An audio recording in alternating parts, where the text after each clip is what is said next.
आध्यात्मिक कथा, धैर्य और सच्चाई की शक्ति पात्र। राजा विक्रम एक न्यायप्रिय और धर्मनिष्ठ राजा। साधु बाबा एक ज्ञानी और धैर्यवान संत। रघु एक गरीब किसान जो ईमानदारी का प्रतीक है। मंत्री राजा विक्रम के निकट सलाहकार। ग्रामवासी रघु के गांव के लोग। परीक्षक जो रघु की परीक्षा लेता है। कथा प्रारंभ। एक समय की बात है, राजा विक्रम अपने राज्य में प्रजा की स्थिति का निरीक्षण कर रहे थे। वह अपने मंत्री के साथ यात्रा पर निकले और एक छोटे से गांव में पहुंचे। गांव में उन्हें एक साधु बाबा मिले जो वहां के लोगों को धैर्य और सच्चाई की महत्ता सिखाते थे। दृश्य 1।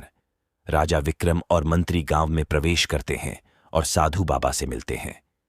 राजा विक्रम: नमस्ते बाबा, हम आपके प्रवचनों के बारे में सुन चुके हैं। क्या आप हमें अपनी शिक्षाओं के बारे में बता सकते हैं? साधु बाबा: अवश्य महाराज, मेरी शिक्षा का मूल है धैर्य और सच्चाई। यहां एक किसान है रघु, जो इन गुणों का प्रत्यक्ष उदाहरण है। मंत्री: हम उससे मिलना चाहेंगे, क्या वह यहां है? साधु बाबा: हां, वह पास ही के खेत में काम कर रहा है। चलिए हम उससे मिलते हैं। दृश्य 2। सभी लोग रघु के खेत में जाते हैं। रघु कड़ी मेहनत कर रहा है। रघु: प्रणाम महाराज, कैसे आना हुआ? राजा विक्रम: प्रणाम रघु, हमने सुना है कि तुम बहुत ईमानदार और धैर्यवान हो। हम तुम्हारी कहानी सुनना चाहते हैं। रघु: महाराज, मेरी कहानी में कुछ विशेष नहीं है। मैं बस अपना काम ईमानदारी से करता हूं और भगवान पर विश्वास रखता हूं। दृश्य 3। राजा विक्रम और मंत्री रघु की परीक्षा लेने का विचार करते हैं। मंत्री: महाराज, क्यों ना हम रघु की परीक्षा लें, इससे हमें उसकी सच्चाई और धैर्य की परख होगी। राजा विक्रम: सही कहा। साधु बाबा, क्या आप हमें इसमें मदद करेंगे? साधु बाबा: अवश्य महाराज, हम एक योजना बनाते हैं। दृश्य 4। एक परीक्षक को रघु के खेत में भेजा जाता है जो उसे बड़े पैसे का लालच देता है। परीक्षक: रघु, अगर तुम मुझे यह खेत बेच दो तो मैं तुम्हें बहुत सारा सोना दूंगा।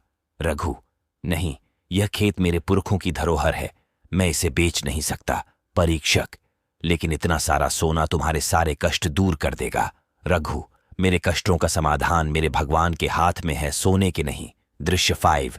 रघु की सच्चाई और धैर्य देखकर राजा विक्रम और मंत्री प्रभावित होते हैं।